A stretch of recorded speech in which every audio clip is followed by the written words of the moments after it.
segretario di Stato della Santa Sede, al Presidente del Senato, ai ministri presenti, alla Presidente, all'amministratore delegato, al direttore di Poste Italiane, a tutti i presenti, particolarmente ai tanti sindaci che sono, ringraziandoli per il loro impegno e sapendo che qui sono più che interlocutori, partecipi di questo grande progetto che Polis esprime. Poste Italiane ci ricorda che 16 milioni di persone, di cittadini, vivono in comuni con meno di 15.000 abitanti. È un'Italia fondamentale che copre l'80%, come abbiamo detto poc'anzi, del nostro territorio, e quindi una parte decisiva dell'Italia, decisiva per il suo sviluppo, per il suo equilibrio.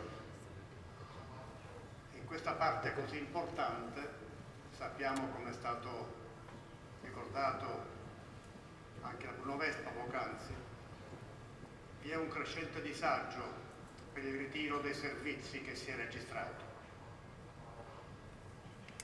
che incide sulla vita quotidiana e quindi incide sulle possibilità, le opportunità di tanti nostri concittadini.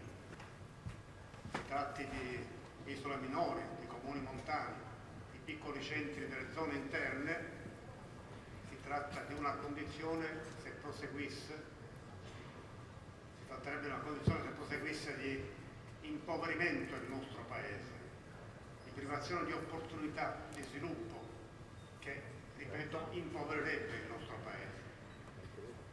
Ecco perché risalta in tutta la sua importanza il valore del progetto Polis,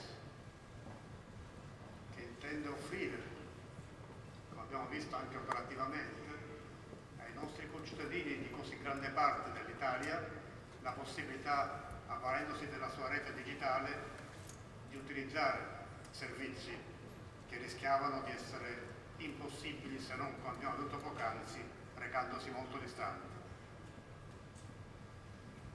L'anno passato, ricordando i 160 anni di Poste Italiane, abbiamo sottolineato come queste abbiano accompagnato l'Italia nella sua storia, nella sua evoluzione, nel suo sviluppo, non soltanto nel fondamentale compito di garantire comunicazioni e quello di altrettanto importante di raccogliere e tutelare il risparmio, contribuendo sempre più a rendere moderno il nostro Paese, a rendere più moderno il nostro Paese.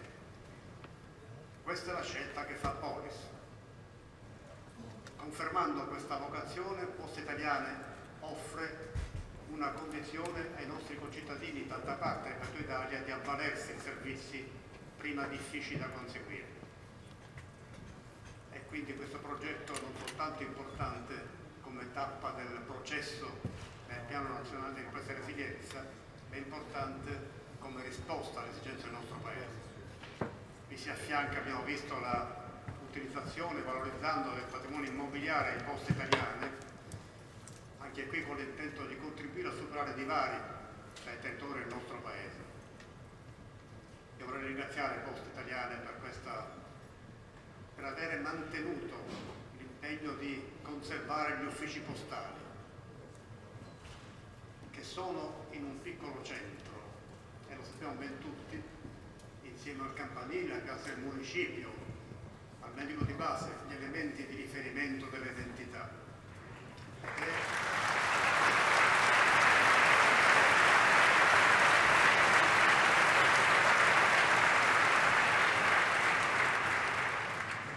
Questa scelta non soltanto di colmare lacune che si erano create, anche di sollecitare la pubblica amministrazione nel suo complesso, come ricordava il Ministro della Funzione Pubblica, è una scelta di cui vorrei, ripeto ancora una volta, sottolineare il valore, poc'anzi messo in luce dal Ministro Giorgetti.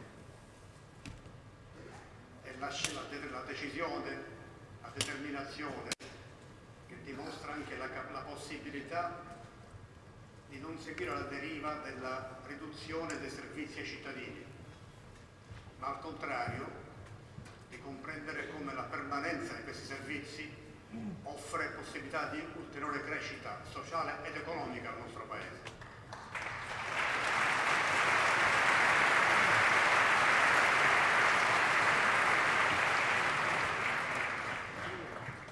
Concludo con un piccolo ricordo, questo è il mio breve saluto. Quando si pensa alle poste, alle volte si pensa, molti avranno visto forse quel film presentato a Venezia qualche anno fa, pochi anni fa, Le notti bianche del postino di Concialoschi, un postino che, recando ogni giorno col suo servizio la posta in un piccolo centro in mezzo a un lago sotto il circo polare artico, garantisce il suo collegamento con il mondo.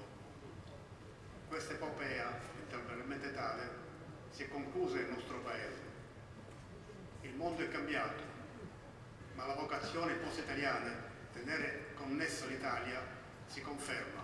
Grazie e auguri.